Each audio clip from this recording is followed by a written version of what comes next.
Let's all go to the lobby. Do you believe to get that? ourselves a treat. Wow, talking about being on board with Eddie during Eddie Block Films during the January 6th 12-hour stream, and the dude shows up in the chat. I mean, that's nuts. That's nuts. That was how authentic was a reaction of that of Mr. Rotella seeing Mr. Block inside the chat. January 6th. The very I mention told you you're gonna hate this guy's voice. I told you. of that date is associated with powerful emotions in the minds of many Americans. The Follow capital Eddie Block, of our everybody. country, Follow Eddie. the most powerful nation in the world, overrun.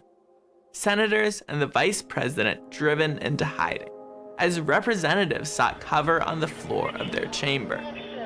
By the end of the day, over 100 police officers and an unknown number of protesters or rioters were injured. There were even 4 dead Trump supporters. This did not have to happen. We all know this. But if you start to think about it, that this didn't have to happen, that idea leads you to some very unsettling questions. What went wrong with the security of the Capitol? What could have been done to avoid this? How could unarmed rioters overrun the Capitol?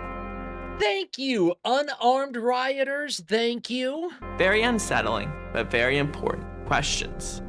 For me, this story isn't just an intellectual exercise. I'm an independent journalist. I've filmed dozens of political protests, worked on a documentary series, and traveled overseas on projects. And I was there on January 6th filming. I witnessed some of these events. Like many of you, my initial perspective matched the mainstream narrative, that the police had no chance, that they were simply overwhelmed by the massive numbers of angry Trump supporters storming the Capitol. But then I shared a clip on Twitter that went viral. One important scene I witnessed was a man being carried off on an improvised stretcher. I remember this. I heard he had broken both his legs and he appeared to be unconscious. When I posted a video on Twitter of this incident, I was surprised. Many people were not aware that this incident had occurred, and most news agencies had barely mentioned it in passing. As I began researching and putting pieces together, I was concerned about the lack of investigative journalism, not just about Trump supporters or insurrection. You're right, Eddie Block Films. The best is yet to come now that you hit that follow button. Ballyho Eddie. But about how the Capitol fell so quickly and easily to a crowd of largely unarmed rioters. Eddie says, do you mind if I just restream your show? I am interested now. Come on in, Eddie. Come on in. Give your commentary next to my commentary. That's Aria. Aria's right there. So if you want to put yourself in front of Aria, that's fine with me. Come on in, Eddie. Come on in, Eddie.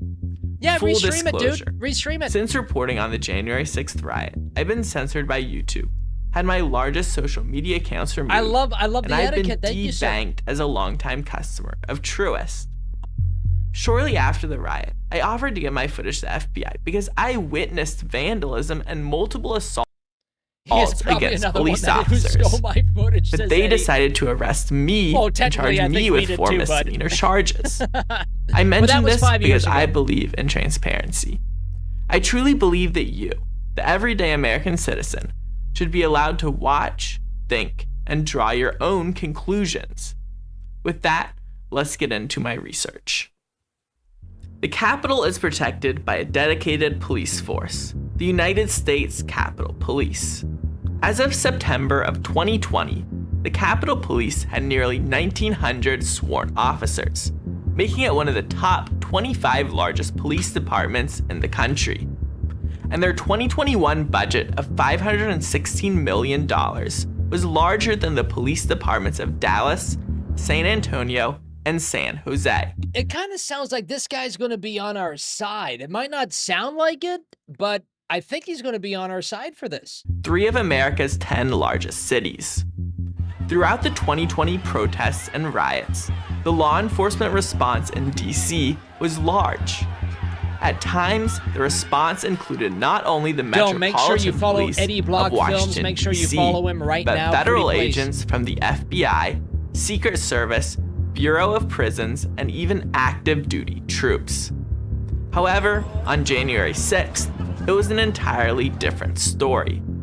The relatively few police officers tasked with guarding the immense West Capitol grounds MB says this guy is practicing his RFK voice. I love that, were unable to prevent large numbers of Trump supporters, protesters, rioters, and even some journalists from entering the building.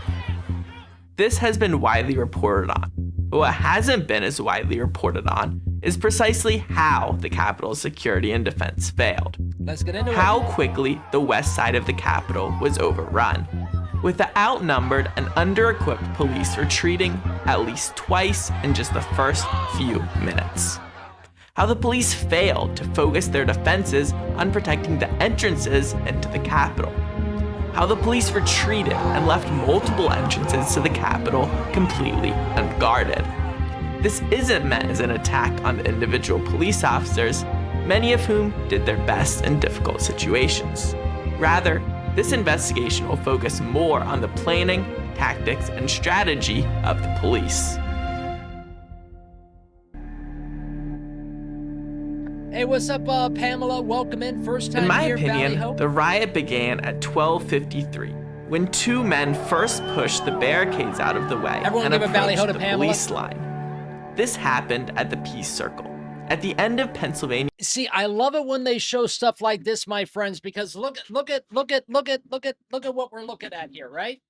Look at what we're looking at here. For the people that are just joining us, what do we see? What do we see? Fino 80 invested $20. Fino, thank you so much, my friend. Thank you for your courage. Eddie says, Fino. Well, I mean, I'm not going to give that money to. I'm not giving that money to Eddie Fino. Thank you, Fino. Thank you, Fino, for that money. No refunds, Eddie. What do we see? What do we see? We see a giant freaking owl. Avenue, over a mile away from where Trump was still speaking at the Ellipse. This is the path that leads to the first breach of the Capitol building. From the Peace Circle and the up to the satanic Capitol, pentagram, if you zoom out, you're right, UFO Johnny. And then through the Senate wing door. At first, there's a relatively small presence. A crowd in the hundreds and a dozen or so police in the area. The crowd was mostly congregating by the Peace Circle, where the path was blocked by 2 rows of bicycle What, not next to the riot circle? One here, between the sidewalk and the road, and another in a U-shape behind it. We can see that there are no police at that first line of barricades, but there are uniformed Capitol police officers behind the second line. To the south of the Peace Circle, there are protesters along the west side of the Capitol grounds. Eddie says, if you want to see some really interesting stuff, I got back my 360 camera from the FBI, and I have quite a few hours in full 360 up on top of the Capitol. Only a few have ever seen it.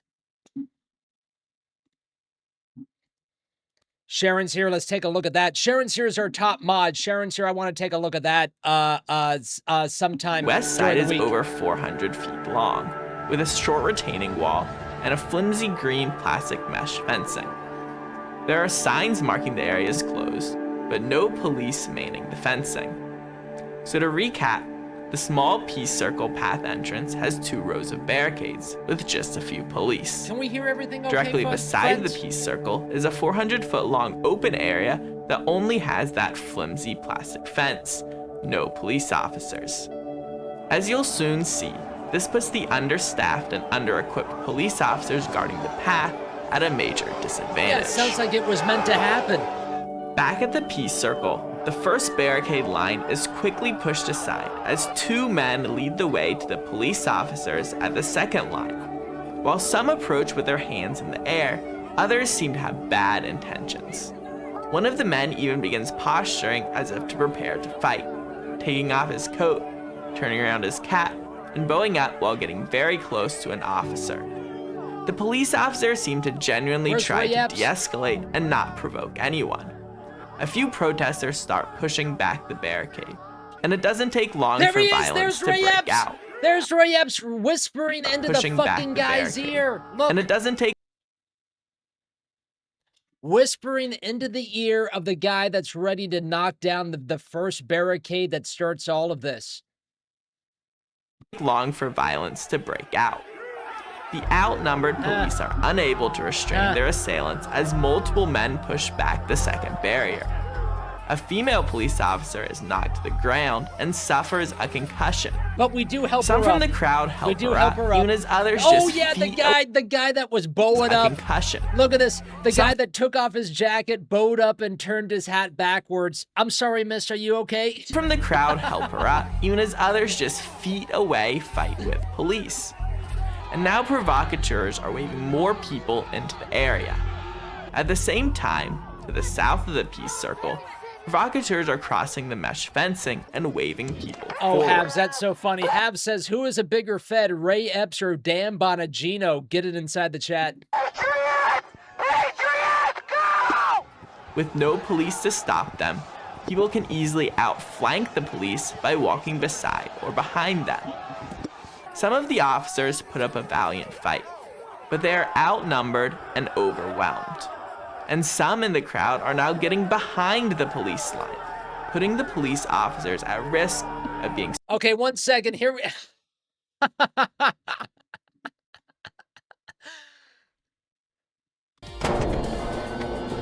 Ladies and gentlemen, Eddie Block films The Last Man Sitting during the Capitol riots. There he is. The last man sitting. Ballyho Eddie. Eddie, you should make merch, man. Last man sitting at the Capitol riots. That shit would sell like hotcakes. Go to the lobby. Let's all go to the lobby. Let's all go to the lobby to get ourselves surrounded and attacked from all sides. The police must quickly retreat. I said that joke in the moment, Eddie. I said that joke in the moment when they were when they found you at the top of the Capitol. I'm like, the best last man is sitting yet to come. Ballyho God, you're right. The best is yet to come. Now that he hit that follow button, welcome in. Retreat from the peace circle. These two incidents, breaking down the barrier while assaulting police at the peace circle and removing the green mesh fencing, these two incidents are the first entry into the quote restricted area. One more. Let's look at this, everybody. Eddie and his dog testifying. What does this say before this? My service dog named Donald J. Trump and I, when I testified for my Proud Boy brothers. Ballyho Donald. I like to use proper names when it comes to doggies. Ballyho Donald. The best is yet to come. You're right, Pamela. The best is yet to come now that you hit that follow button. Everybody put Ballyhos in the chat for Donald the dog. Go to the lobby. Let's all go to the lobby. Let's all go to the lobby to get ourselves a treat. What a special guest we have tonight. The crowd follows as the police retreat down the pathway towards the Capitol. Along the path, rioters remove more unmanned barricades. And it's not until the end of the path that the rioters meet any resistance from the police. Here, where the path meets the West Plaza, is where some of the retreating officers regroup with other Capitol police. Almost Sharon's here is my main mod. Say hi, Sharon's here. Say hi to Pamela. But the police here are still unprepared. No riot gear, no real defensive line, and again, outnumbered. The mob continues to approach the police officers between them and the Capitol steps. This scene is chaotic. MFT2 invested $5. To get a bird's eye view. MFT, thank you so much. On the Update top the light right goal. of the screen is the peace circle, Let's see. where rioters first broke through. And at the top center of the I don't wanna screen keep is the pausing west this. side of the Capitol grounds, where others tore down that plastic mesh fencing. People are Light entering goal? Capitol grounds all along the west side, but the main movement Can we of get to people 100 is likes from tonight? the peace circle down the northwest pathway on the right of the screen. This is just minutes after the peace circle was overrun. I bet we can. It's important to note that believe at in us. this time, there is little to protect the three staircases leading to entrances: the northwest staircase, the staircase in the center of the plaza, and the southwest staircase. Finally, the first police reinforcements and riot gear begin to arrive, and the police are now able to stabilize the situation. By 1 o'clock, they formed a line between the two large staircases. In just 5 minutes, the police were outmaneuvered and forced to retreat twice. That's how quickly they lost control of nearly the entire western half of the Capitol grounds to just a few hundred rioters. But now, with reinforcements and riot gear, they will be able to... Now remember, folks, all of this stuff happened before Trump was even done with his speech. So all of this is going on, and we remember that to be true. We're just going to rinse and repeat here for a second. We remember this to be true because when we were streaming, we took Trump out of the mainstream and we put him in the corner, and we put this in the mainstream for what we were doing that day. We've never taken Trump out of the mainstream until it happened to this. To hold their new line between the plaza staircases for the next hour and a half. Eddie says I was right there at the scaffolding. That's where my 360 footage started. Wow. These perspectives are critical to understanding why the West Capitol grounds were easily overwhelmed and why things escalated so quickly. The first perspective is that of the police at the Peace Circle. They're few in number, without any riot gear, their barricades torn down and effectively surrounded. These officers are not in command.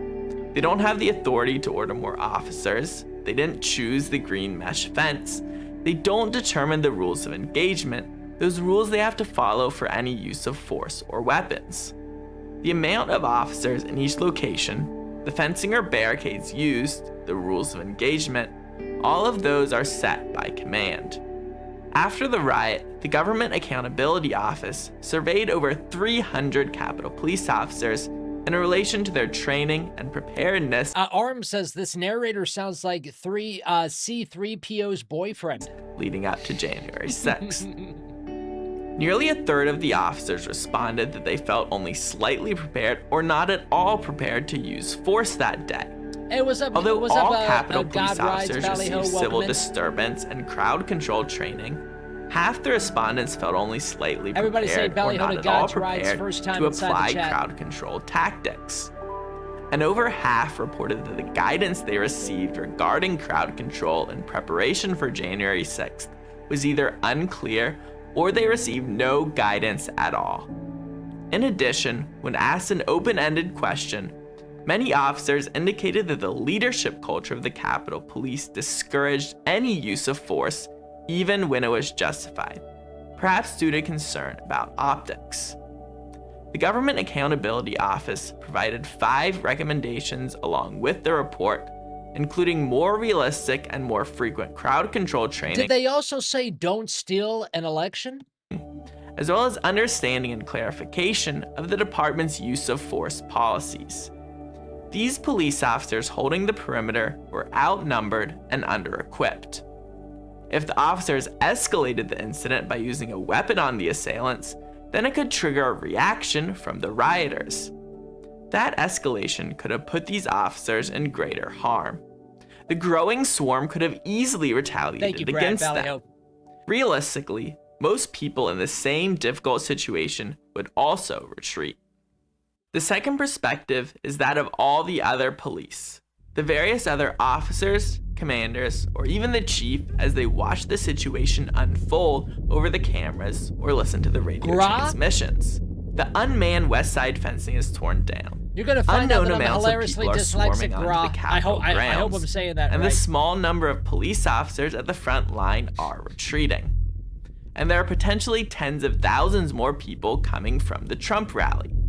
If you were in their position, would you feel the Capitol was under threat? Would you declare a riot over the speakers or bullhorns? Would you have reserve police and SWAT already in position? Maybe even the military or National Guard? By comparison, just a few months earlier, this is how the Capitol was secured during BLM protests. Several news media have noted this extreme disparity. So, police leadership is without the same resources and interagency cooperation they had months before. There is no big show of force, a large and visible display of police that could help deter rioters. Police leadership are now in the position where rioters are already at the steps of the Capitol. This creates a more tense and risky situation than if the rioters had been deterred back at the Peace Circle or on the West grounds. Also, the rioters are winning. The successful occupation of a portion of the Capitol grounds is a significant morale boost for the rioters. You can hear the chanting and celebrating. The rioters become more aggressive, more flagrant with each retreat by the police. Effectively, the loss of the West Capitol grounds has upped the ante. It's easy to understand why police leadership would then assume that all protesters heading towards the Capitol must be treated like rioters, as a real and imminent threat. This is an important point as it helps explain some of the later police actions. The last perspective is that of all the other people who did not participate. What we did tonight, Eddie, was it's great to talk to Eddie. Actually, what we did tonight, Eddie, was we watched. What the hell did we watch tonight? We watched. We watched the. Well, I'm sure your audience would have loved this. We watched Jasmine Crockett on The View. I mean, girl, don't get me started. Then we watched the candlelight vigil that the Democrats did today. That was hilarious, about January 6th. And then we watched a negative hit piece on January 6th from the New York Times, and now we're watching this guy right now. In these incidents, including all the protesters that will arrive later. It's easy for us as viewers, seeing the violence in the footage, to assume that every protester saw or knew about these violent incidents. But let's remember that we only have this Eddie loves vivid The and View. graphic Get video out of here, UFO because of the Johnny. journalists who rushed Eddie to the loves front The View. where the action was taking place. With a densely packed crowd on level ground, many people can only see the heads of the people in front of them. Also, this was early, and the vast majority of the day's crowd had not arrived. Most protesters were not at the Peace Circle or West Plaza during these assaults on officers. They didn't see what happens, and they were definitely not involved. But what about people who came through the Peace Circle later? Should we assume the worst about them? Should we assume that they were there to assault officers or worse? Remember, the barricades and fences are already torn down or removed when those later protesters arrive. Much of the fence line had no police to begin with, and the few police at the barricades have retreated. Most importantly, the police have not declared this an unlawful assembly over intercoms or bullhorns. Many protesters who arrive later know nothing of the violence at the front line. They know nothing of the barricades pushed back or the officer knocked down or the officers being assaulted. To them, from their perspective, they're just walking up an unrestricted path to the Capitol. To them, it's like any other protest from the past few years. So you have a few different groups with very different perspectives. That's right, Arm. There's the excited rioters with high morale after they easily overran the police and the entire west side of the Capitol grounds. Then there's the police and leadership, with outnumbered and under-equipped officers in a potentially dangerous and tense situation. They're watching as thousands more descend on their position. And last, there's all the other people who are arriving at the West Plaza and know nothing of the rioting or violence. The possibility for escalation by rioters or the police. When does the QAnon shaman take a picture with Nancy Pelosi's son-in-law? Is very high. This is a powder keg waiting for a match. Escalation.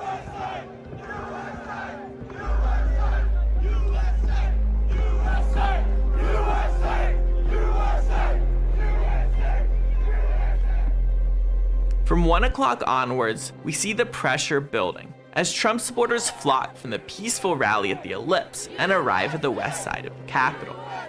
At first, the crowd is relatively small, a few thousand at most on Capitol grounds. But Pennsylvania Avenue and the Peace Circle are already full of Trump supporters on the way. We can hear plenty of chanting and shouting, but what we cannot hear is any attempt by the police to declare a riot. or warn the people arriving that they could face 6 months in prison just for being present in this area. I don't think that they ever told anyone anything like that.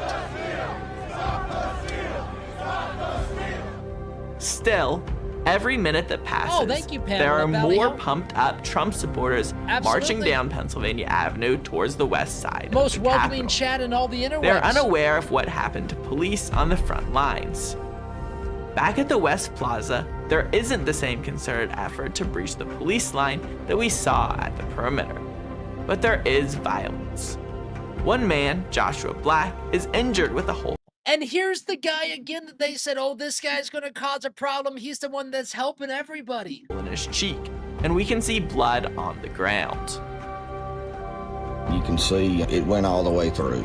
It had a hard plastic bottom and it had like a light bulb type thing on the other side full of, I'm assuming it was full of sand because I was spitting out sand for 2 days. And I'm still it's inside my cheek.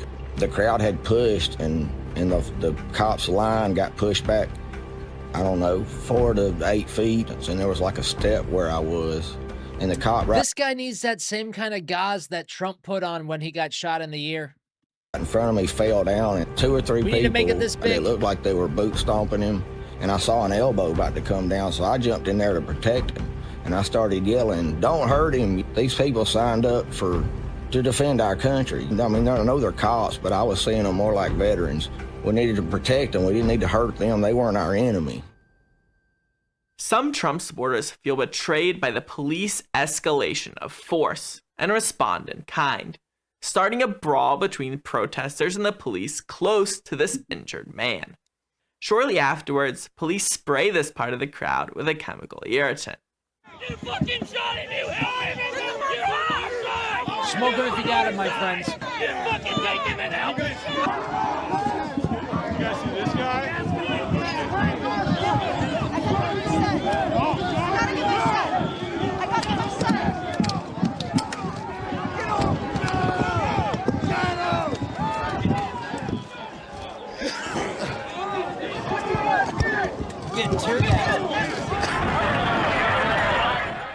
Shortly after this brawl, the Metropolitan Police officers in yellow reflective gear arrive, descending the southwest staircase down to the plaza.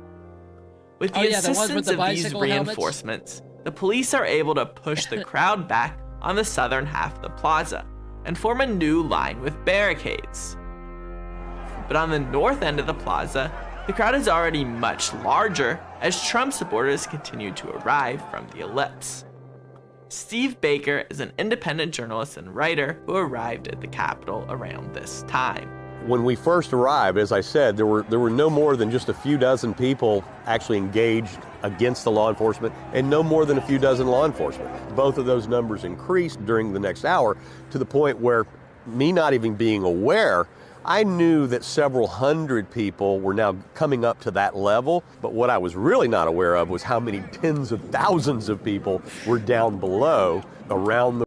Eddie, if Eddie's still in the chat, how many people do you actually think were there that day? What could you give us a roundabout number, sir? The reflection pool and down the boulevards.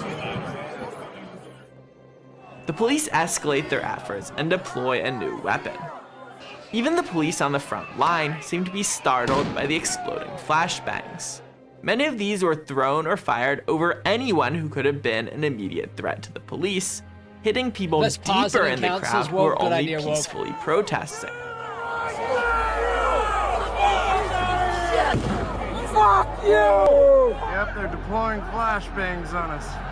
In addition to the bright light and loud noise from the explosions, eyewitnesses report that some of these devices also contained chemical irritants or pellets. Look at that! Fucking knocked the lens right out of my glasses. They ruined his glasses!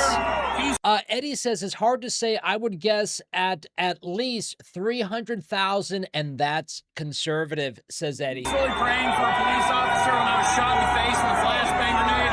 I can't hear out of my left ear. I have second-degree burns on my face. My hair caught on fire, and I can barely see out of this eye. These flashbangs were capable of causing serious injuries. In this clip, you can watch as one flashbang actually catches a man on fire. Hey, they just caught him on fire! And she's You're on not supposed fire. to lob a concussion grenade into a crowd.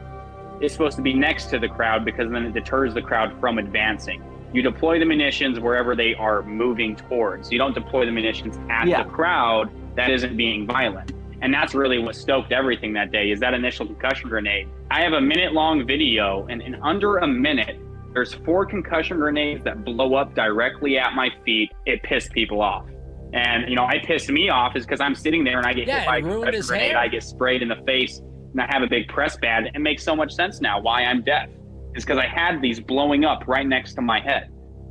Flashbangs are an explosive device which can reach over Eddie says the flashbangs also had tiny plastic pieces to explode like a hand grenade, says Eddie. 1,000 degrees, causing serious burns or fires. So it was a bang, and then there were things that came out of them too? Can also cause irreversible hearing loss. Fucking the weird. dangers are multiplied when flashbangs are used in crowded or confined spaces, where the risk of the explosion happening close to an individual is high. As Trump supporters continue to the Capitol in large numbers, they are met with this bombardment. Presumably, the desired effect of these weapons would be to disperse the crowd with as few injuries as possible. But the police tactics here have the opposite result. Hab says almost like they planned to incite it. The flashbangs are injuring people in the crowd, and instead of having an appreciable effect in dispersing the crowd, they appear to have had more of an effect in enraging, perhaps even radicalizing the type of Trump supporter who had spent the last year vocally backing the blue. And remember, as far as I can tell, the police still haven't used a speaker system or bullhorns to declare a riot or command that protesters disperse. Good point, journalist. From the perspective of peaceful protesters arriving from the Trump rally, it's the police attacking them and not the other way around. Again, most of these protesters still don't know we should have been throwing flashbangs at Mike Pence. Anything about the assault on police at the Peace Circle, as only a small fraction of the crowd had been present for that initial assault at the perimeter.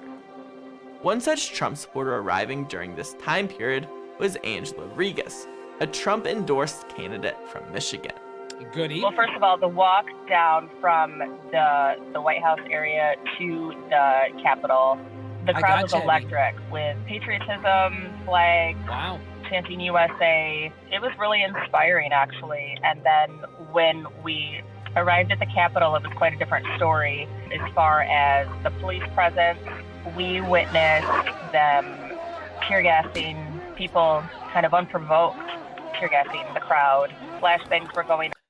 Would you then say that you feel betrayed, Eddie? If I may, I mean, I'm not looking to do an interview tonight. I'm horrible at interviews, but Eddie, would you feel that you were betrayed by your government? And I remember just witnessing it, almost the police were assaulting the crowd, if you will.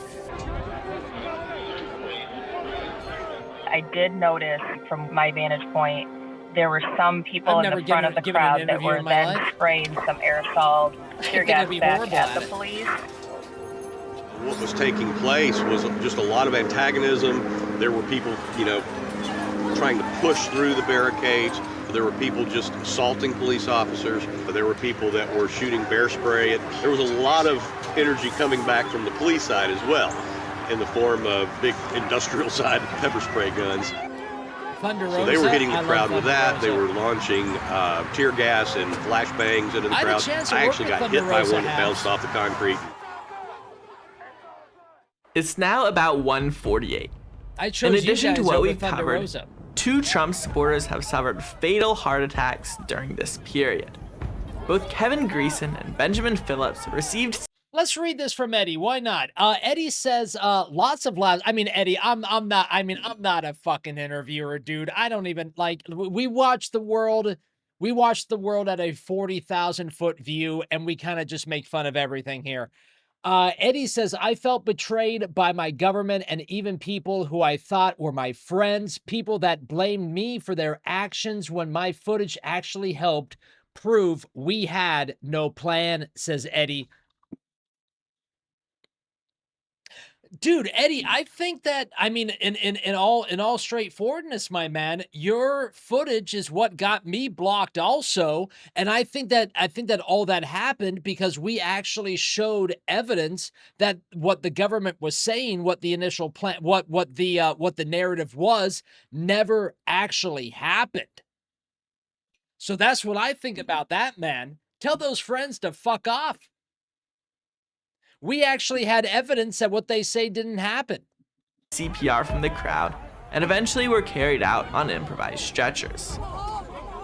I think I'm the police have thrown flashbangs into the growing crowd of protesters for the past 30 minutes, injuring several people. And the police concentrated many of the flashbangs in the north side of the crowd, a focal point for protesters arriving from the Trump route. Remember, that's the path from the Peace Circle to the West Plaza that now has no signs or barricades or officers to tell people not to protest there. And again, police have not announced that protesters must leave.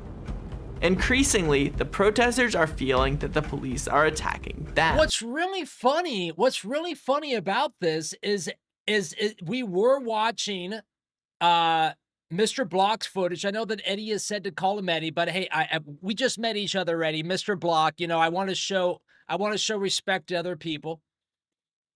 But it was because I was showing Mr. Block's footage that got me banned from YouTube, and I'm not fucking pissed off at Eddie about that. I know that it's not Eddie's fault. That was like, we had evidence. It's Google's fault. It's YouTube's fault. It's the government's fault that they restricted our free speech. Ballyho Eddie, I loved watching it. I wish I still had that footage, man.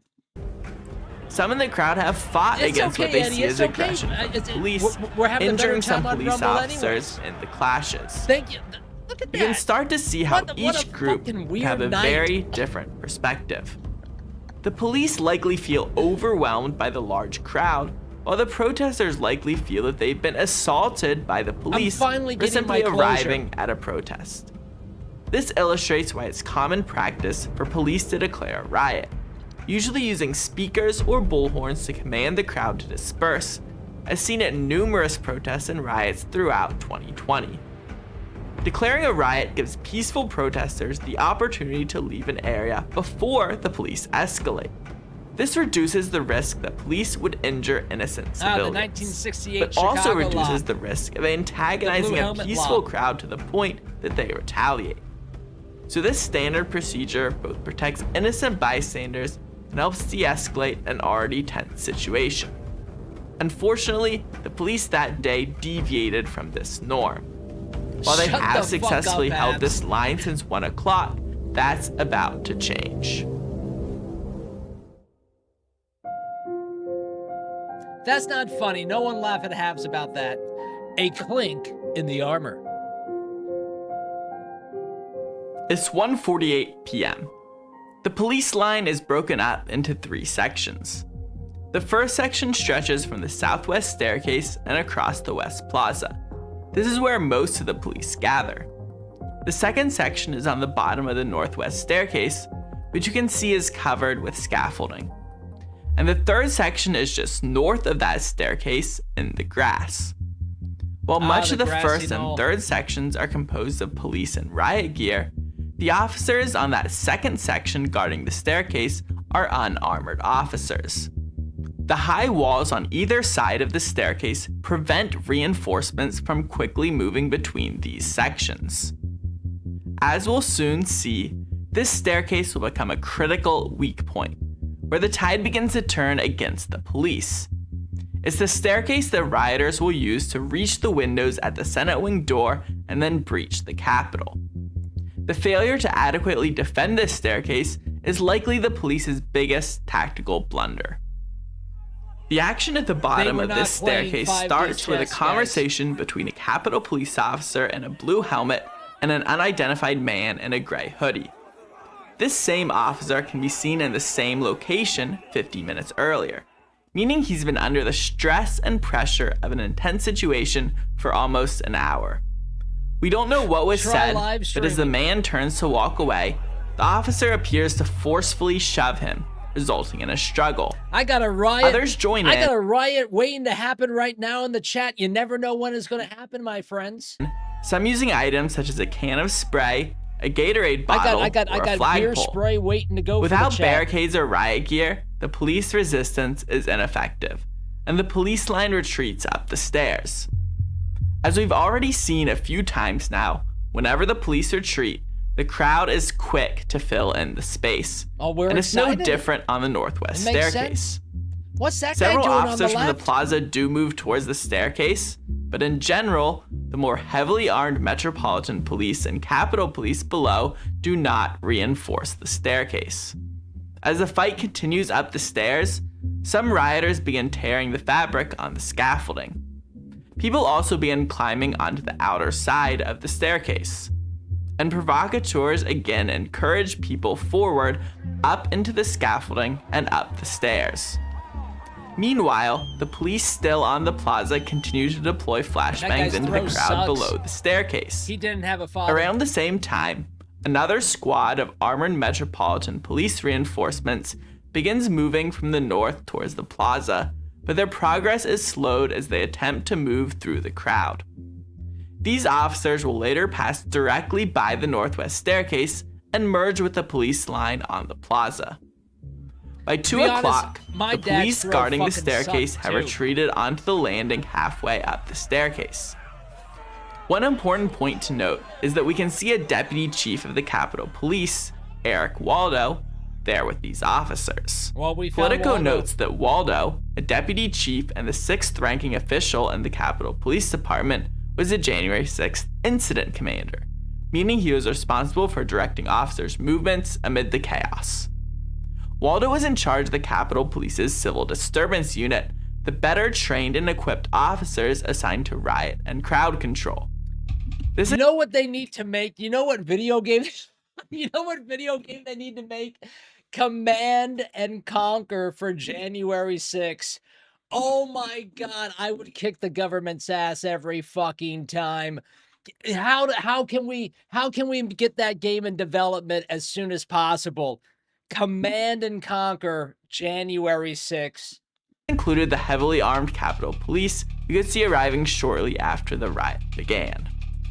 Waldo would be one of the 7 members of the Capitol Police leadership subjected to a no-confidence vote. I'm just looking for 17% of what you make. If there's anyone out there that knows how to make games, that would be a huge, huge game.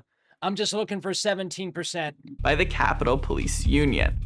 However, he did receive significantly more support than other senior leadership. One such supporter in the Capitol Police wrote the following about Waldo in a whistleblower letter to Congress. Quote, "This hero ran into the fight on the West Front, and the first person he engaged was a man assaulting a United States Capitol Police officer. He then rallies troops and leads officers for hours as demonstrators targeted him for his courage and leadership. He was decontaminated so many times, only momentarily stepping. A better game would be the crazy cripple fighting Antifa from his scooter. Off the and then you got to go charge it every now and then, right? Line to have water poured on his face. And then he launched himself immediately back into the fight with officers. The best when the lower West Terrace fell. You're right, Sneaky. The best is yet to come now that he hit that follow button, Ballyho. He could be observed on the upper West Terrace rallying officers and fighting with such tenacity to still hold the building.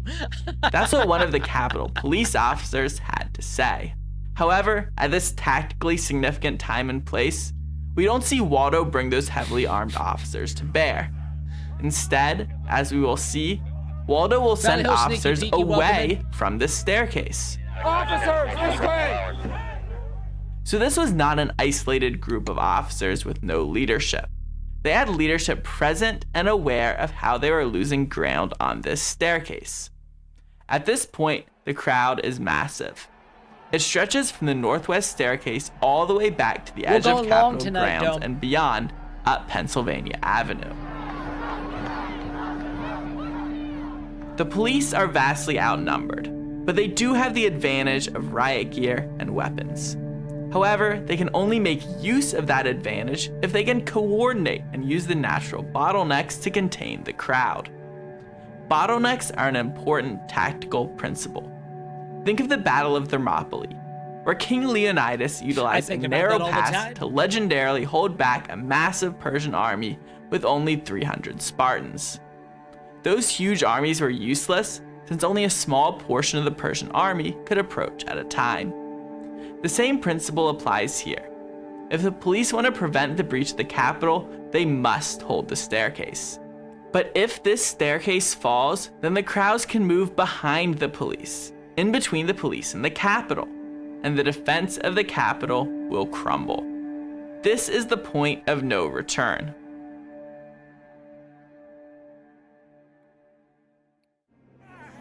The last straw. It better not be a paper straw.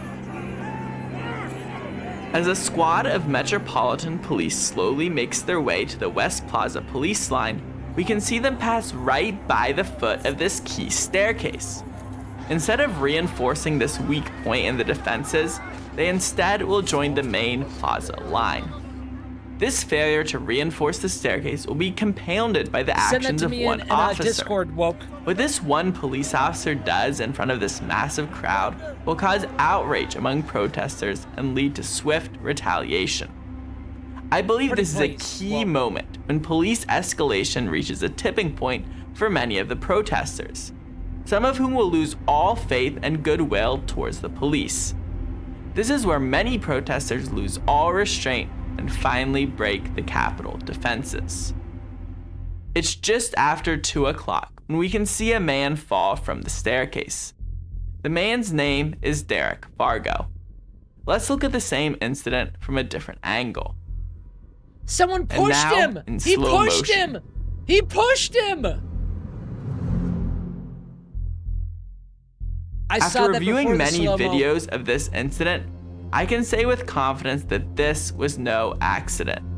Derek Vargo was pushed off the staircase by a Capitol police officer in a blue helmet and black balaclava.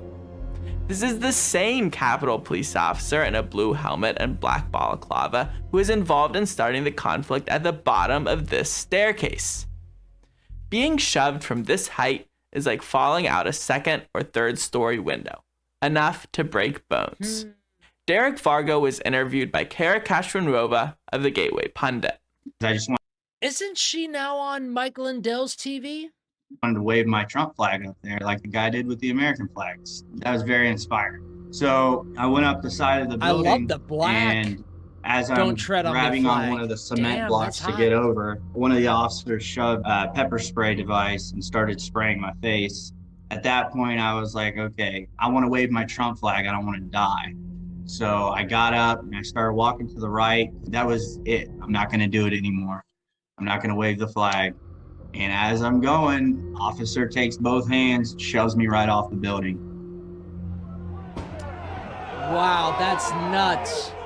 And I remember looking up at the wall and hearing someone, hundreds of people, honestly, at one time. It seemed like one big gasp, like they were all amazed at what they just saw. So I walked over and I had seen something fall off the wall, but at the time I didn't know what it was or who it was, we should say. And that's when I walked over to the scene and I realized that they had just pushed someone off the wall.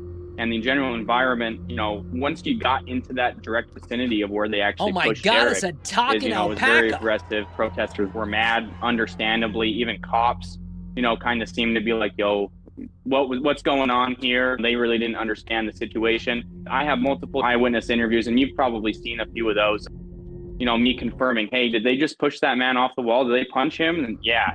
There's a guy climbing up the stairs, trying to exit back down. A cop in blue and black pushed him both hands on the back. Right there with it. Stream cheers to the cops. You can visibly see that people were very worked up after that happened.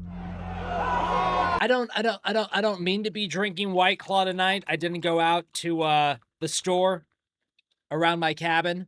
So it's just what we have left over from playing Stranded Deep, okay? Leave me alone. Yeah, thank you, Brad.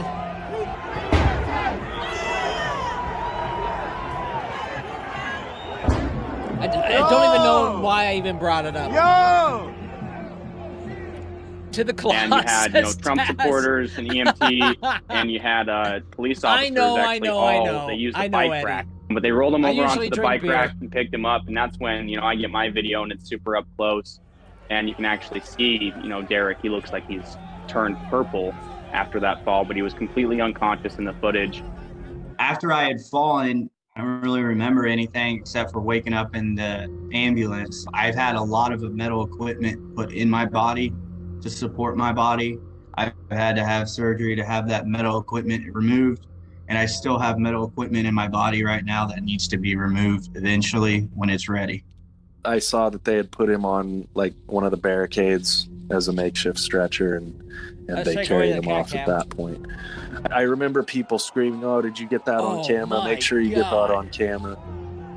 I would say that the energy in the area, you could tell that it was about to accelerate, to say the least, or about to get to the next level. The minute that they pushed Derek Vargo, that really seemed like the tipping point. I'd say probably 3 minutes later, that's when that crowd actually gets the rush up that left staircase on the west side. That's a good point. And that's when That's a good point. Everybody saw that. The ripple goes through the crowd.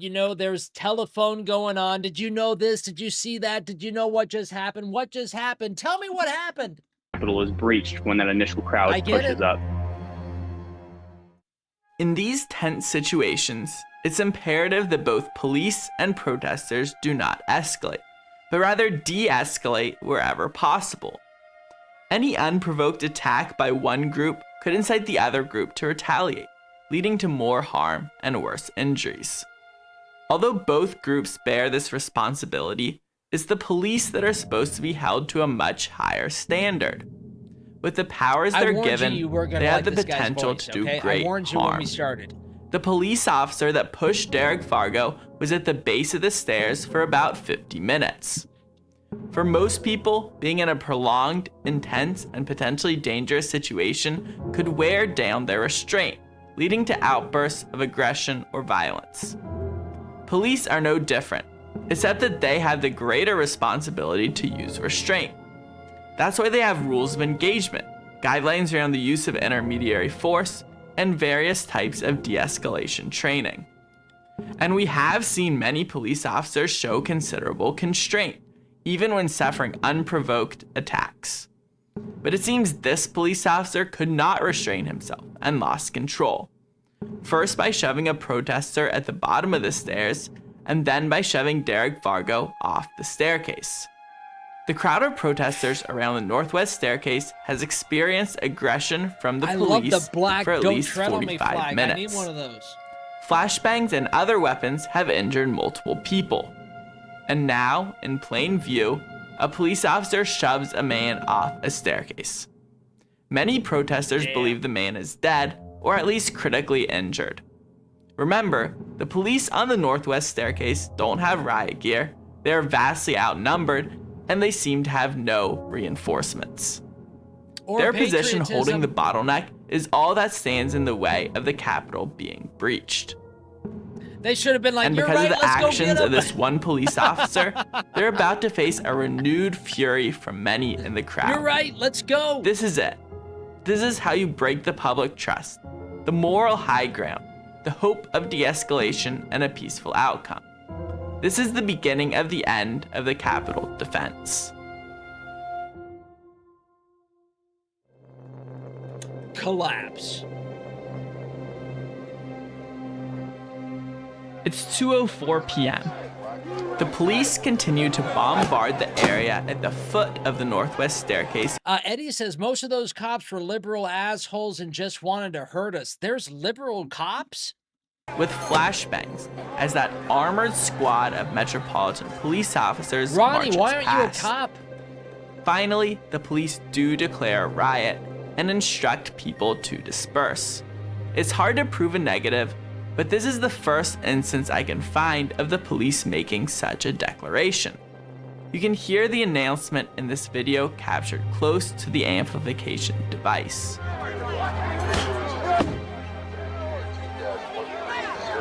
This DC says, Carol, what does that have to do with anything? Failure to comply with this order may subject you to arrest and may subject you to the use of a riot control agent or an impact weapon. Shortly after Derek Vargo is carried off through the crowd to the north of the staircase, people begin throwing miscellaneous objects at the police officers on the stairs where Vargo was pushed off of. This seems to be retaliation for what the crowd perceives as an unprovoked serious attack on a non-violent protester. I mean, yeah, that I would kind of remember set just people thinking off, right? and praying that the police didn't start throwing lead into the crowd. I mean, that was my biggest fear at that point. Because the energy that I was feeling from the crowd, if the police had started throwing lead and actually just shot. Does that mean shoot them? I'm not a gun guy. I don't know the terms. People that way. I don't see any way that would have turned out well. I do appreciate living around gun people. I live around a lot of gun people. I mean, I know that a lot of people have kind of started to rip on the Capitol Police, and I think there's some reason for that in very specific circumstances. But I think a lot of restraint was had by many of them, and maybe even just confusion. I mean, the cops looked scared. There was just a lot of energy there and a lot of anger, for sure. I don't think that's something that can just be taken away. January 6th was a hell of an energy day. While I can't confirm what orders the Capitol Police here received, I can confirm the timing. The police at the northwest staircase have held the line for nearly 70 minutes. Thanks, Ron. In any tactical situation, it makes sense to send the reinforcements. I think it's more the. I mean, Mr. Cargo, I am literally surrounded by people that have served before. Yeah. So I feel very, very safe. Having a gun in my house is not for Mr. Rotella for other reasons, but I love being around where I do feel very, very safe. Reinforcements you have to where they are most needed or can make the most impact. But from what we've seen, reinforcements are never sent to the northwest staircase. It's likely that just a few of the heavily armored officers could have made a difference. But now, one officer has shoved Vargo off the staircase. Dasman Shea says, Mr. Rotella is also surrounded by an arsenal of Christmas cookies. That's right. I mean, they were delivered like, I mean, it was like fucking Imo Jima 2 days before Christmas. Oh my God, they were coming from everywhere. Eddie says, are you gay? No gun, says Eddie. Well, Eddie, I'm mostly straight. Come on, Eddie, get off my back. The crowd. Hey, traitors! Traitors will hang! Traitors will hang! Traitors will hang! Under assault from two directions, the police retreat up the staircase. That's what I always talk about with that day. Was that You're right, Goofy. The best is yet to come now that he hit that follow button. Welcome in. It was just very bizarre. It wasn't like it was always violent either. I mean, obviously there was a confrontation between police and protesters at the moment, and then at some point they stood down, or they had gotten an order to stand down, and then everybody moved up those stairs. I'm trying to move and find a safer location before I, start videoing again. And when I got to the new location and looked up, in the blink of an eye, there was this free flow of humanity going up the steps. There was no longer any resistance whatsoever. I didn't even see the police line collapse or be breached, or I didn't know what had happened. Because as I said, I was disengaged looking for a safe spot to set up again. And then what ended up happening was, holy cow, they're just moving up with no resistance up that staircase underneath the scaffolding.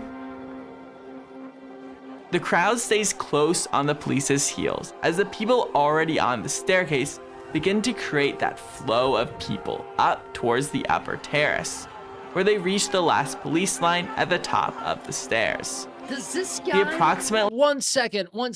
Is there like a fake... Begin to create that flow of people up towards the upper terrace. This looks like they were selling commemorative hats at the front of the Capitol for the QAnon shaman. This is no way the QAnon shaman. There were two people wearing that same hat that day.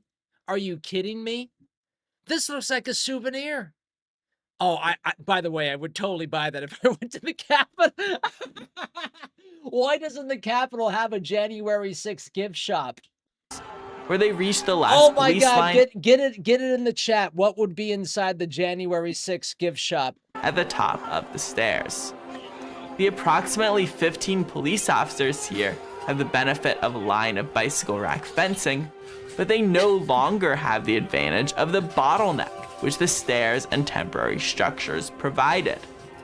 They are overwhelmed by the superior numbers of rioters in just under a minute, and they soon scatter to the left and to the right, leaving the path to the Senate wing door completely unguarded. Eddie Wokeapotamus says, Eddie scooter keychains. Dude, Eddie, another great fucking merch idea. Oh my God, Eddie scooter keychains. I want one. Great idea, Woke.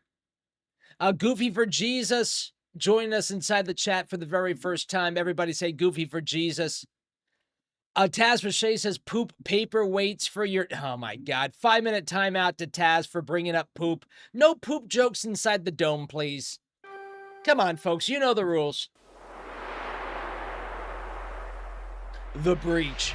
With the police out of the way, some rioters seem to make a beeline for the Senate wing door, almost directly across from the staircase. According to the Los Angeles Times, we had to take Taz Pache to the tunnels.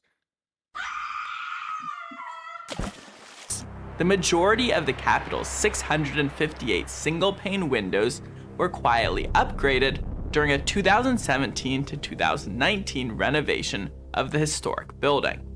The original wooden frames and glass were covered with a second metal frame containing bomb-resistant glass. But planners skipped about a dozen ground floor windows, including some located indoors, because they were deemed to be low risk in the event of implosion, largely due to their discreet or shielded location, or because the building couldn't structurally handle the load of the heavier frames.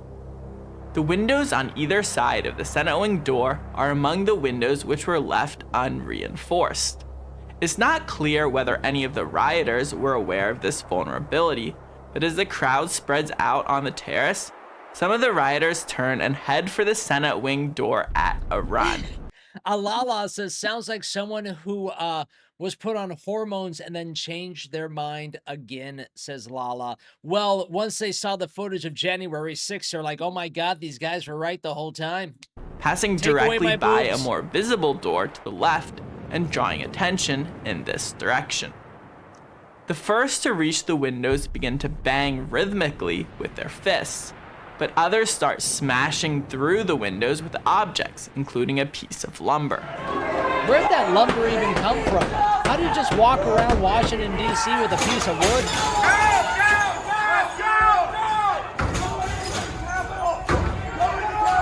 Where was that piece of wood found? I wonder if it wasn't just left there. Is that double pieces of wood? At least one police officer arrives just as the first man begins to climb through. But after that officer sprays one rioter, he retreats back down the hallway, leaving the rioters to continue entering unimpeded. One of the rioters is able to kick open the door from the inside. Probably and just like that, the floodgates are open. Consider how quickly the rioters were able to move to the glass window, break it, and enter. The police retreating up the northwest staircase didn't regroup to protect this entrance. This wasn't a tactical retreat. It was a complete breakdown of the Capitol's defenses. The police didn't seem to have any plan when they abandoned the top of the staircase. The Capitol Police had security cameras they could use to stay aware of what was happening on nearly every inch of the grounds. Why weren't reinforcements sent to protect the points of vulnerability? Because they weren't It's as if the police leadership was unaware of the larger picture. But given the poor tactics and preparation we've seen throughout the day, it shouldn't surprise us that few police respond to this broken window. I mean, duh. Consequences.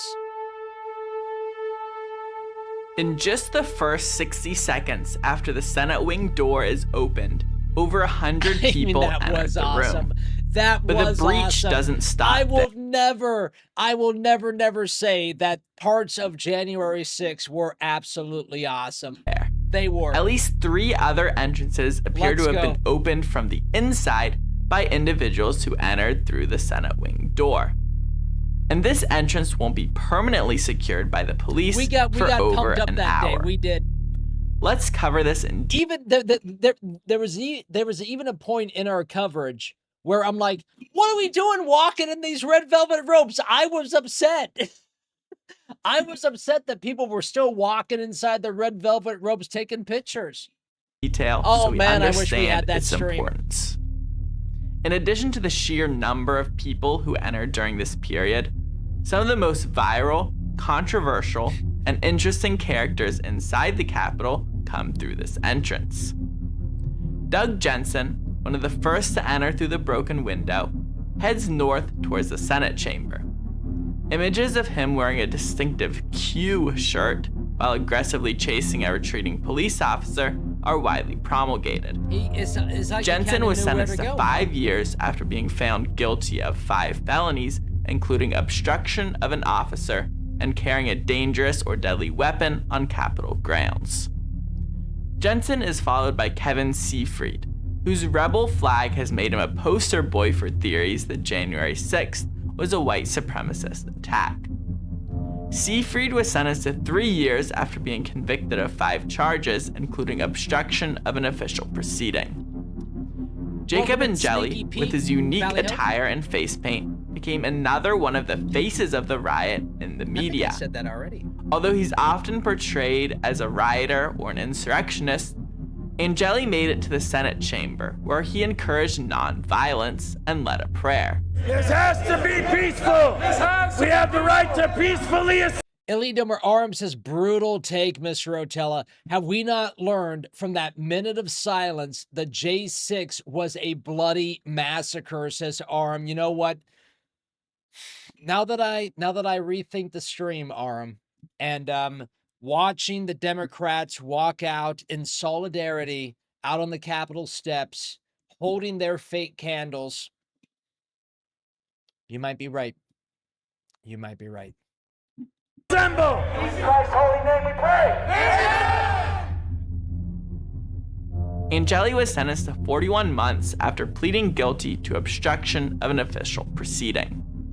John Sullivan, aka Jaden X, is one of a handful of left-wing activists and journalists known to be present at the Capitol. The kid even covers this? That's what I'm talking about.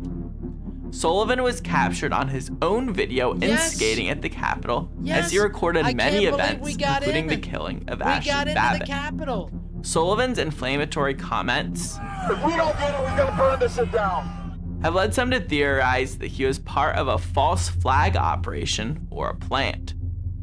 Sullivan is awaiting trial over multiple felonies, including obstruction of an official proceeding, carrying a knife on Capitol grounds, and lying to the FBI about carrying a knife. And just being a dick. Sullivan has also had assets seized after selling his footage for 5 figures to multiple news agencies. Okay, right?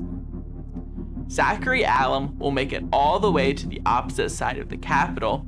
The people that this footage is fantastic because it looks like everyone that has jumped in knows where they're supposed to go once they get inside. He has seen everyone else is just like, well, this is my fucking first time here.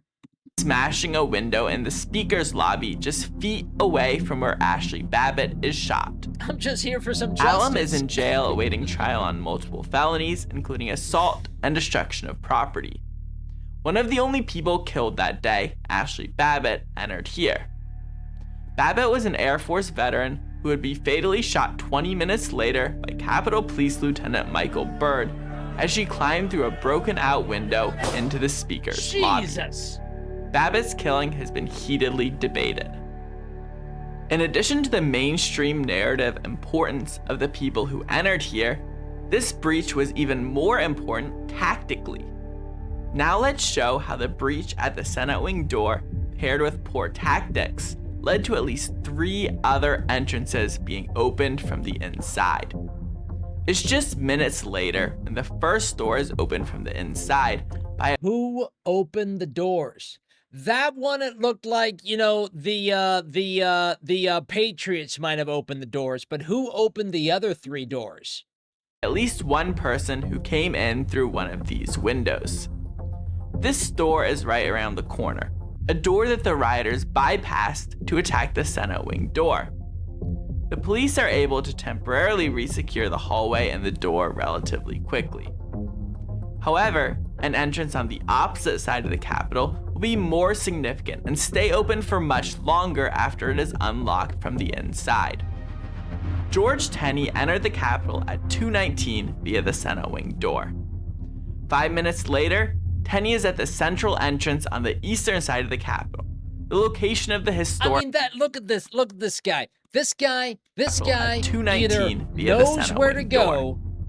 5 minutes later, Tenney is at the central entrance on the eastern side of the Capitol. He could be looking for a the bathroom. location of the historic Columbus doors.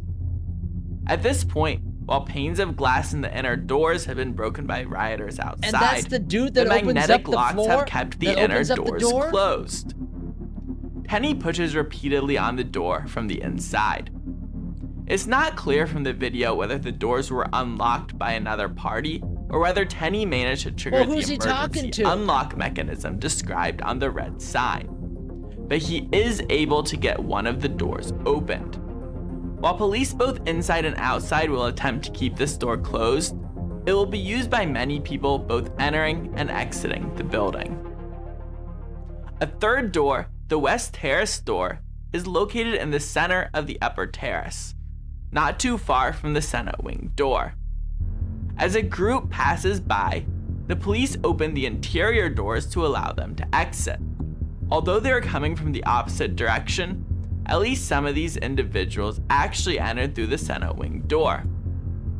Only a few take the opportunity to exit the building. But as soon as the outer doors are opened from the inside, people already gathered outside on the upper terrace begin to enter. The police inside end up standing aside both times they try to block the hallway, and over 300 people enter through this entrance. The doors remain open until police are able to. Dome, 1 second. Let's see this. Let's see this poll. We can actually do a poll inside the dome.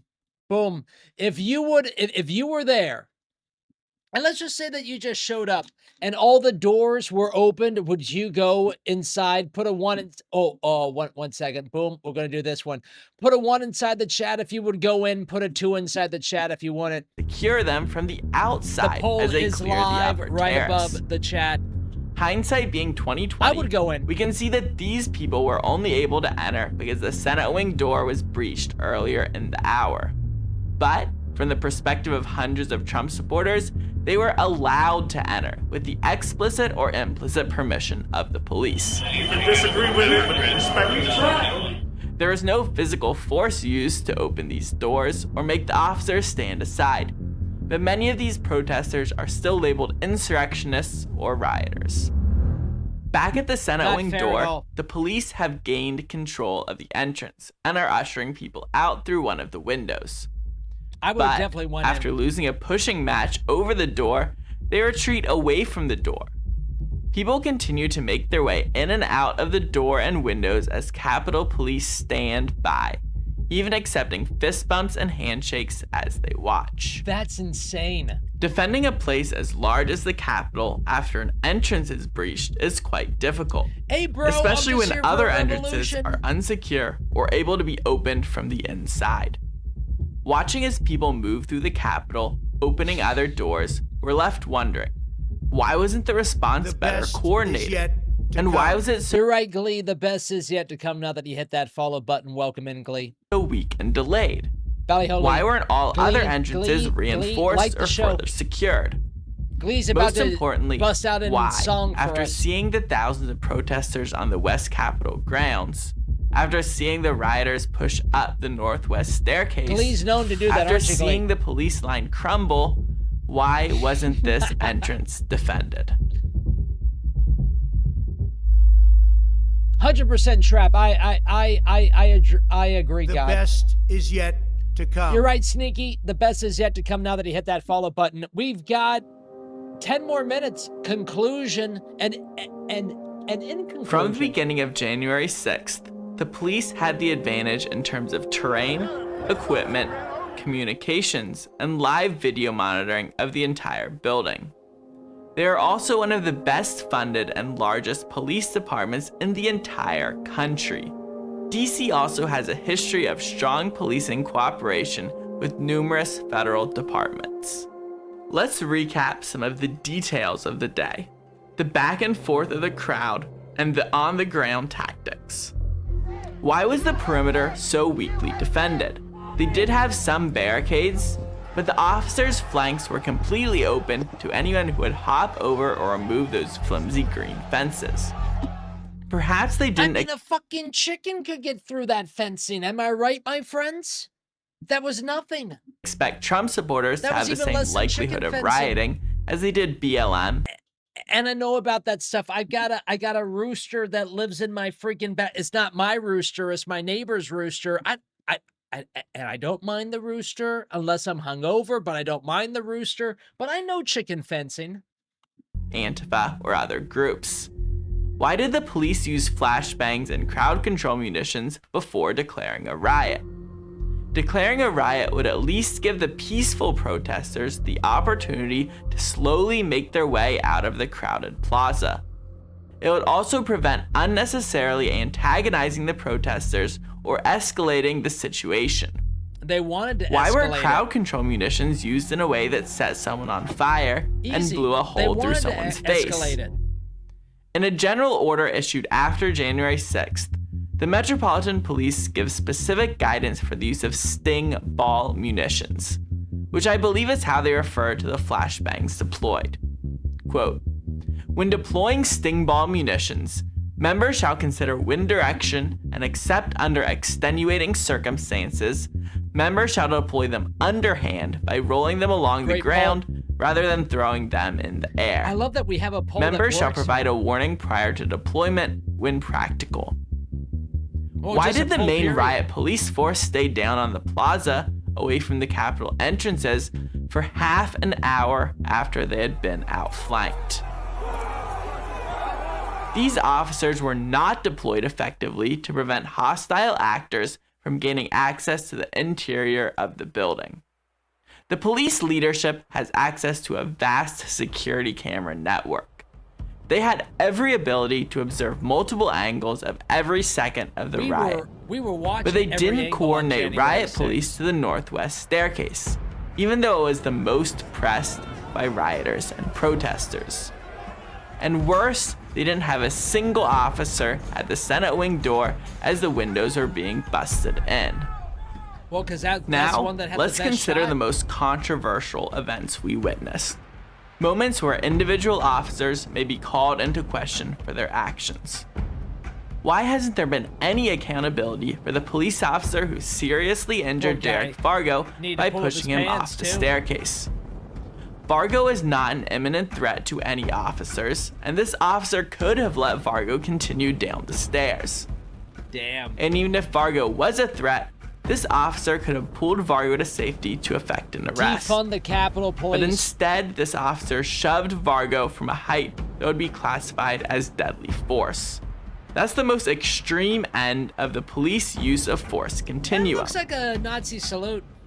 Deadly force is only justified in self-defense when there is serious and imminent danger of death or serious bodily harm.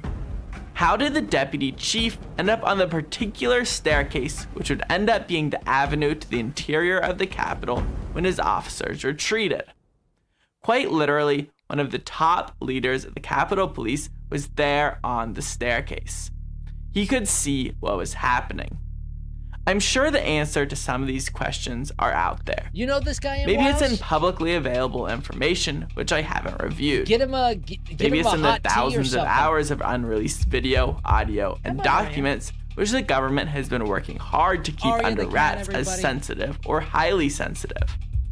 I know that sounds far-fetched, but it's true. Not far-fetched Most of the at all. video, Please, I'm a audio, and conspiracy documents theorist. from the Capitol Police, Sergeant at Arms, and Speaker of the House have still not been released.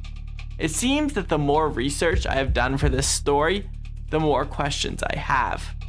But if I am convinced of one thing in my research, to the real world, is that the most popular narratives of the Capitol riot do not hold up under scrutiny. You're kidding. On the one hand, there is the narrative that the police stood no chance against the hordes of armed Trump supporters intent on storming the Capitol and causing an insurrection. Listen, buddy, if we wanted the Capitol, we would still have the Capitol. The truth is, the result we saw was not inevitable. The vast majority of Trump supporters involved were not armed, and the police defense of the Capitol only collapsed because of this series of tactical failures. On the other hand, the idea that the police started the riot by attacking a completely peaceful and law-abiding crowd is not correct. It was not the police that initiated the first violent encounter at the perimeter. And there are other examples of rioters and provocateurs. If we may. Encounter at the perimeter. And there No. Highlight that guy again for me, please. Peaceful and law-abiding crowd is not correct. It was not the police that. And isn't that that happens to be the guy that Ray Epps whispered into the ear of to do whatever the hell just happened? We saw that at the beginning of this documentary. We saw that at the beginning of the other documentary. So again, where is Ray Epps? What does Ray Epps know? Because it wasn't exactly him. It was like a little lizard on the shoulder. Initiated the first violent encounter at the perimeter. I know what we saw. And there are other examples of rioters and provocateurs damaging property, chasing police, assaulting police, and other forms of escalation. It's only by a careful examination of the facts that we can understand the nuances and complications of the truth. While the police did use flashbangs on the largely peaceful crowd, from their perspective, they had been under continuous assault for over 30 minutes.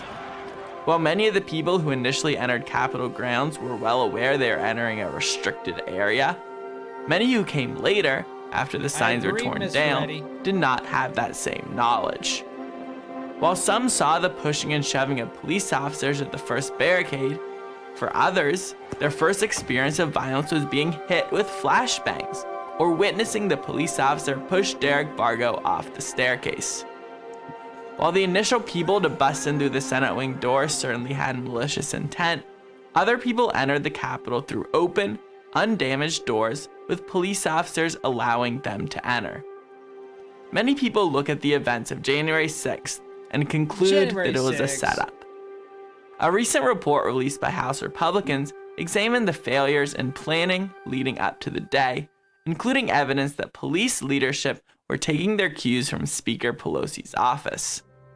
Here are some salient points from that report. Quote, leadership and law enforcement failures. When we're done here, we're going to raid Eddie's stream, everybody. In the U.S. Capitol left the complex vulnerable on January 6th, 2021. House rules dictate that the Sergeant-at-Arms is to report directly to the Speaker of the House. The Speaker's office was heavily involved in planning and decision-making before and during the events of January 6th, 2021, and micromanaged the Sergeant-at-Arms. The report goes further, saying that the Sergeant-at-Arms, quote, succumbed to political pressures from the office of Speaker Pelosi and House Democrat leadership, and was, quote, compromised by politics and did not adequately prepare for violence at the Capitol. No shit. However, I tend to follow a principle called Hanlon's razor, which says to never attribute to malice that which is adequately explained by stupidity. I believe the most likely explanation for police behavior and mistakes is incompetence, not outright malice.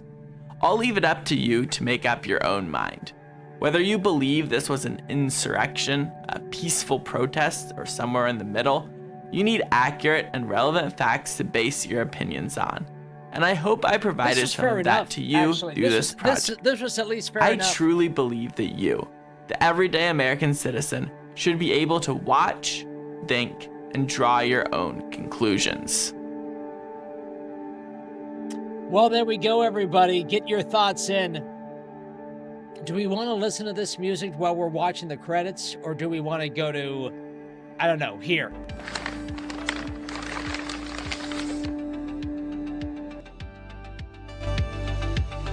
What a January 6th. Mr. Rotella does identify my birthday as January 6th. It technically is tomorrow, but I identify as January 6th. So happy birthday to Mr. Rotella inside the chat. What a great time. Special guest Eddie, everybody. What the fuck? Special guest Eddie.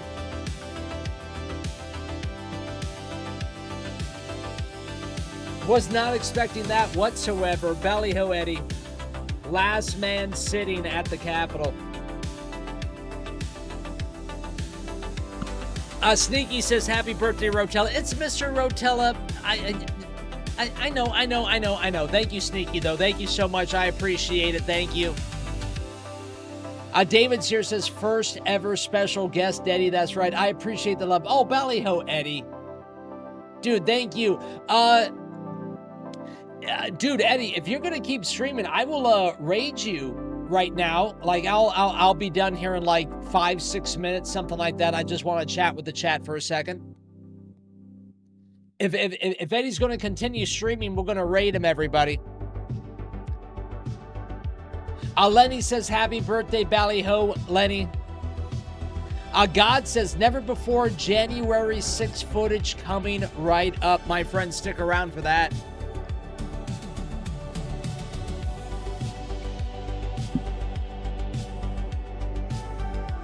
Eddie says, yes, I'm going to show my 360 footage from the Capitol. Let's go. Very cool.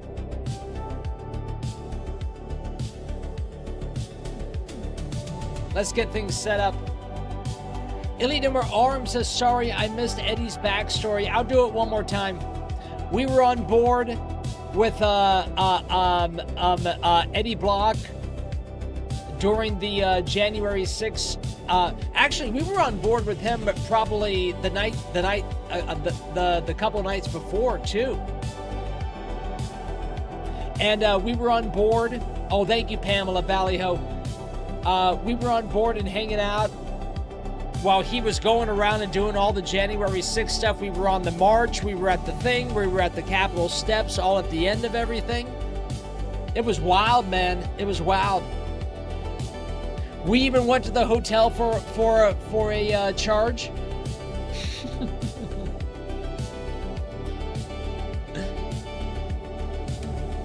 Silver Wizard says, great stream. I learned so much. Ballyho Silver Wizard, thank you. God says, Eddie's kind of a big deal. Well, did you see my reaction? That was cool. Eddie's also the reason that our YouTube channel got blocked, because we streamed 12 hours of January 6th. What a great fucking full circle, everybody. That was wild tonight. Oh, thank you, Sneaky Ballyho. I appreciate that. Okay, let's go to the den. We're gonna raid Eddie tonight, everybody. Follow me. Follow me. Let's go to the den.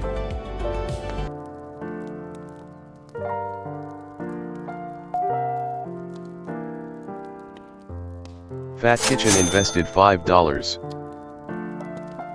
Oh, hi. I didn't see you there. Fat Kitchen, thank you so much. Fat Kitchen says, there he is. Get him. Ballyho, Mr. Rotella, great stream tonight. Back row was comfy. Thank you, Fat Kitchen, Ballyho. Great recurring joke possibility right there. There he is. Get him. That was funny. Elite Arms says, wow, Ballyho, Eddie, shame I wasn't a domer back then. Dude, Aram. Few people were. So far in the chat, we learned that Lenny was there. We knew that Lenny was there. Lenny used to be when we were still talking about professional wrestling. Sharon's here was there. David's here was there. Habs was there. Habs' wife was there. Do you believe that? The only time that Habs' wife has ever entered the stream was January 6th. Every other night she says, turn that fucking thing off.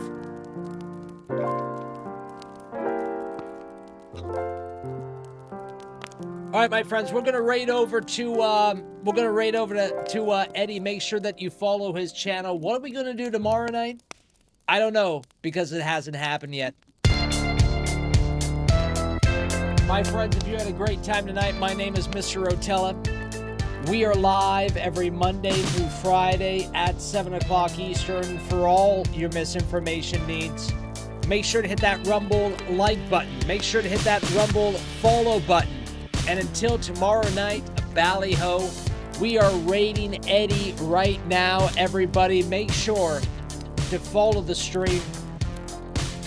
Thank you so much. All the people that Eddie brought over, oh, they're gone. Everything's gone.